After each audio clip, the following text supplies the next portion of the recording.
General, good morning. Adrian, thank you for setting the context in which we are operating. If the last 2 years have shown us anything, it's that we live in a complicated, interconnected and ever-changing world. My name is Mel Robinson. I'm the Commander of the Maritime Reserves. My journey into this role, absolutely the highlight of my career has been people-focused. After a short career in the Navy, I left to focus on bringing up a young family. I came into uniform as a full-time reservist as the Maritime Reserves Career Manager, developing a career as a HR specialist. And this role has helped me to better understand people management beyond the Royal Navy and across other sectors, and facilitated my Masters in HR Management through the Open University, which I completed alongside a demanding but enjoyable career. I was appointed into the Maritime Reserves headquarters, initially as a captain tasked with restructuring and rebuilding the reserve into an operationally focused and integral part of the Navy. Promoted to Commodore in 2020, I assumed command of the Maritime Reserves with great expectations, and I was quickly forced to refocus my organisation, just like the Army and RAF reserves, as we transitioned onto a campaign footing supporting the nation's response to the pandemic. Employer engagement and employer support were crucial to that response, and it is to this that I now want to turn. Speaking honestly, this is an area of our business where I am not as knowledgeable as others. My background has been largely inward-facing. My main employer has been the Royal Navy, either as a regular or a reservist for 30 years. Only in the last decade have I repositioned myself, developing my own consultancy, preparing for life beyond the Navy as this day will inevitably come. So I hope to use the session today as a two-way discussion. This keynote speech laying out our offer and inviting you through the breakout sessions to challenge myself and Captain Anne Chapman and Captain Paul Hill, my fellow Royal Navy panellists, about our plans, ask them questions, raise concerns and make suggestions. This is our opportunity to use our time to influence our future model. And I want to turn to our wider context because that's important. 3 weeks ago, we would have been sitting here in very different circumstances, and things have changed. We need to be flexible and agile in how we react to these huge geopolitical shifts. Our transformation seeks to adapt the Maritime Reserves in these shifting contexts as an integral and, when mobilised, integrated part of the Royal Navy. So I looked to the First Sea Lord for guidance, and he recently set out 3 key principles which I want to touch on briefly. He said, we will be at the heart of NATO and the leading navy in Europe, and the Maritime Reserves are ready to do everything we can to support the First Sea Lord in achieving this aim. He said, we will be a people-led organisation that embraces innovation and technology. In the Maritime Reserves, we have long since held a view that our people are our kit. We don't have ships, submarines or aircraft, so our warfighting advantage has always been our people. And he said we will make the transition from Vanguard class SSBNs to Dreadnought class SSBNs by 2030. But more broadly, the integrated review also highlights the transition from Type 23 to Type 31. And this really excites me and my team. Our 23 frigates have been the workhorses of the fleet for nearly 3 decades, due to be replaced by a higher number of Type 31 frigates, less heavily armed but modular to enable specific tasking. So the future is bright. But for me, the critical link from 23 to 31 is the Batch 1 and Batch 2 offshore patrol vessels, which you see here. These were the gift of the last decade, presenting the Maritime Reserves with a seagoing proposition that the organisation had coveted since the 1990s. Reservists have been integral to the success of the offshore patrol vessel, regularly making up some 10% of the ship's company, providing real-world operational capability to a forward-deployed Royal Navy every single day. The OPVs allowed us to test a blend of regular and reservist crewing models in the context of a significantly increased forward-based Royal Navy, and they are the blueprint for our transition into Type 31. So we can surely see how our recent past is shaping our place in a global, modern, ready Navy in the future. A new Royal Navy needs a new maritime reserves. And I hope this introduction is useful as a scene setter to help you understand where I'm coming from so that you can better visualise where we are going to. As the world changes, so too is the worker-employer relationship. As the First Sea Lord said recently, we find ourselves in a moment of reflection. Our social enterprise in a world disrupted is changing at the same time as the Royal Navy is transforming. As we strive to be the leading Navy in Europe, we will surely lead the shift from survive to thrive in the workplace. In the context of employer relationships and employer support, the journey towards a more purposeful exchange of skills across our enterprise starts with our relationships. If we are not a family, mutually supportive of each other, what are we? I describe the complexity of this relationship as a triangle of trust, because trust underpins the Maritime Reserve's ability to provide operational capability to the Royal Navy. If we can't be transparent in our engagement with you, the employers, then we can't expect our reservists to be supported in their reserve career and therefore committed to the delivery of operational capability to the Navy. Our openness will feed our purpose. Our originality will deliver our collective potential. Our optimism will gift our organisations different perspectives. And it is this diversity of perspective that gifts us all our shared competitive edge. This is embodied in what I describe as the triangle of trust. So what does that mean for the future? Well, the Royal Navy is transforming to meet the government's ambitions for a global, modern, ready Navy to support global Britain. A global Navy is a forward-deployed Navy with a standing presence in the Caribbean, supporting our overseas territories when they need it, tackling narcotic smuggling and dealing with natural disasters. In the South Atlantic, protecting Falkland Islanders and deterring aggression. In the Mediterranean and Middle East, tackling narcotics and weapons smuggling, deterring people trafficking, protecting the global choke points through which 95% of our trade travels, and into the Indo-Pacific, engaging in a much more meaningful way than we have seen for decades.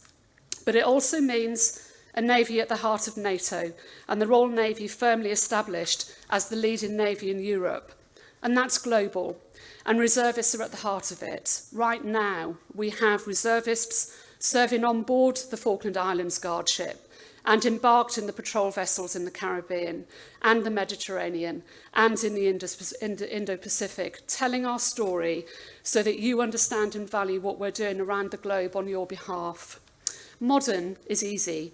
That's a Navy embracing technology, yes, but also modern workforce management, behaviours that encourage people to join and stay. That means building an inclusive culture that encourages our people to develop to be the best they can be. It's a competitive job market out there. We all need to be excellent places to work, and we need to treat our people with respect and trust to keep them. Modern also encompasses a modern approach to the employment of our people, and that's where the reservist model comes into its own. The Royal Navy looks to its reserve to hold niche capabilities inside the organisation at readiness, but not paid full-time, where the skills are only needed to augment the regular force in specific circumstances. And we are working with the RF30 team to develop innovative approaches to terms and conditions of service that mean that we can build on the already good work we've seen as a service. And that means being honest and transparent with you to engender that trust and to seek your input and guidance on what works for you and what we can do better. And finally, ready. Ready is the war-fighting element of our Navy. It means being ready to fight and win, embracing new technology, such as drones, to dominate a battle space, embracing new capabilities to stay ahead of our adversaries, like cyber, intelligence and information operations, all held in reserve. And it really is a once-in-a-generation change. When I assumed command of the Maritime Reserves in February 2020, it was on a mandate to transform the organisation to meet the Royal Navy's ambition. Our structure, our proposition, our offer had to change. Our people are our greatest strength, and their lived experience has been at the heart of the transformation. And as I've set out, we must dock this transformation into global, modern and ready in every way we operate. But it shouldn't be a one-way street. We have an ambition to use our units, our force laid down across the United Kingdom, as a base for the wider Royal Navy family. And what does that mean? Well, if we manage it correctly, it's easy access into a pool of incredibly attractive candidates who may be looking to depart the full-time Navy and pursue a career in a civilian workplace. That benefits all of us because we can retain ex-regulars with all the credibility and experience they bring in the reserve, whilst benefiting you by offering you the access to people who have a wealth of experience that you will not find elsewhere. And that presence, our footprint, reaches across the entire nation in a way that it is not necessarily easy to replicate outside of defence.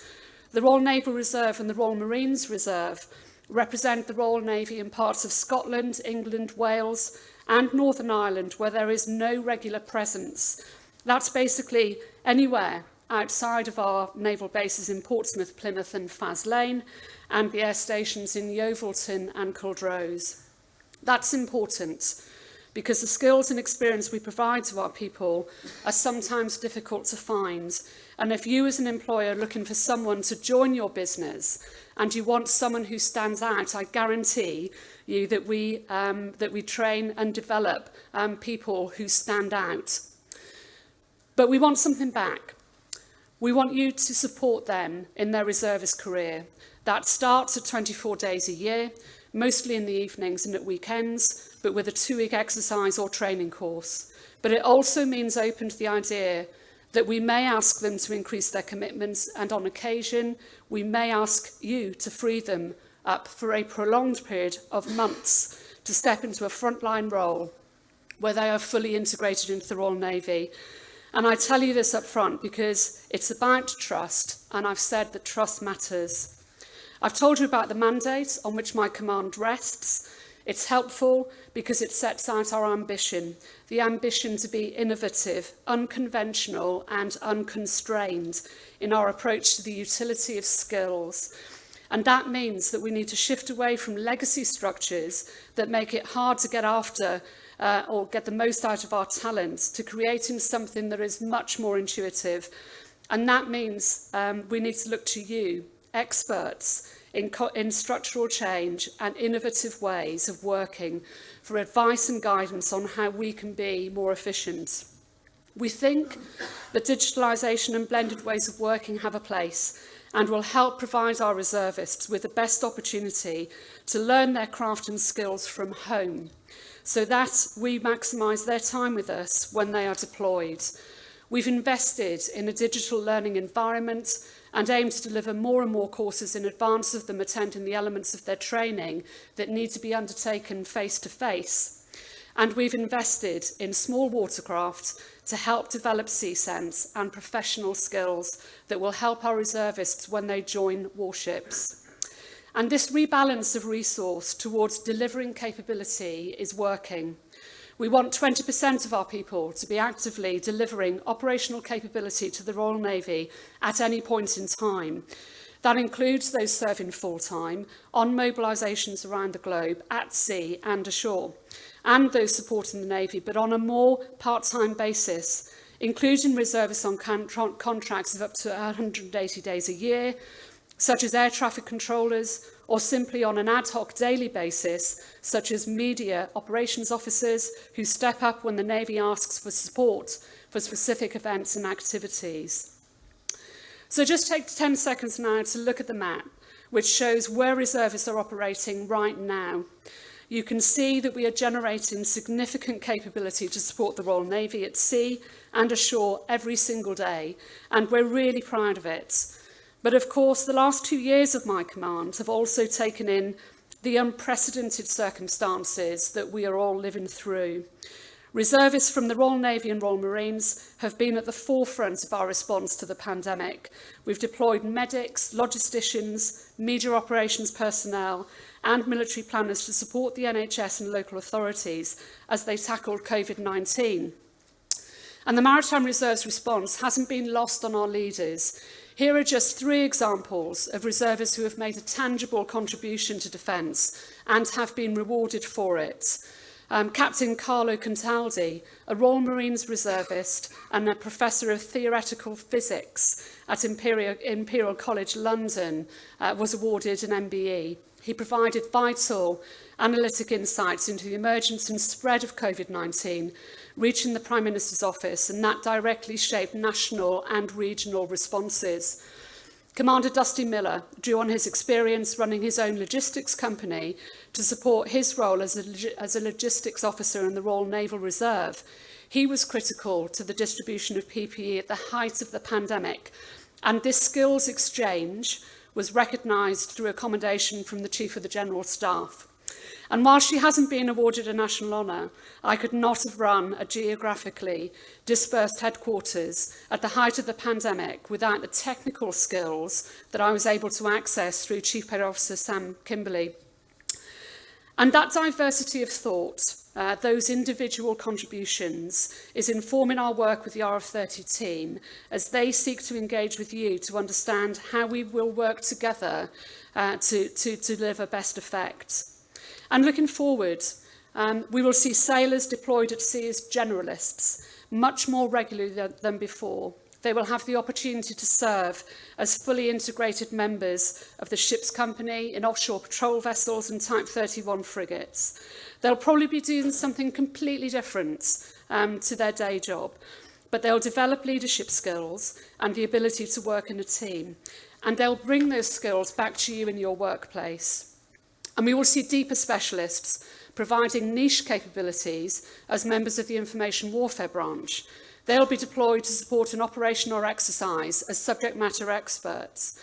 They'll be listened to by their operational commander, and they will bring that confidence back to your workplace. And finally, Royal Marines reservists will be deployed as integral members of the Commando Force, providing a part-time but fully trained special operations capability, and they will bring the world-class Commando spirit back to your workplace. So what do I hope the future will look like?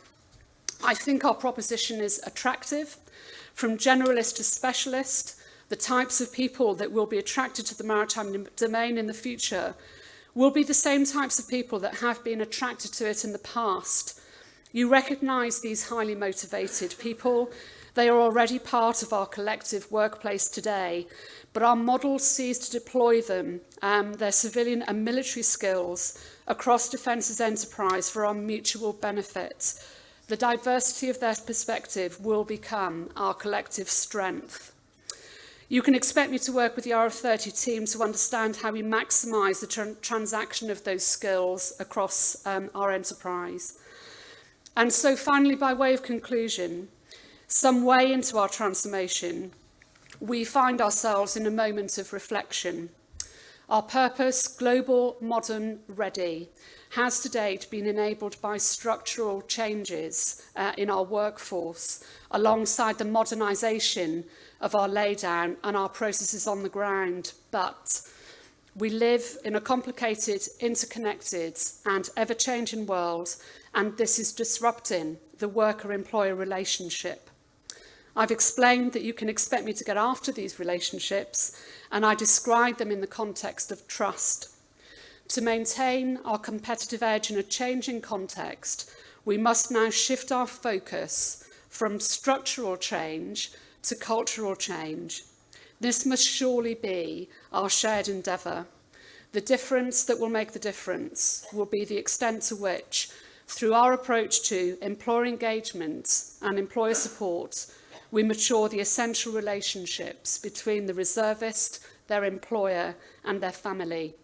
This I encapsulated in a triangle of trust, and I look forward to discussing this with you through our conversations today. Thank you.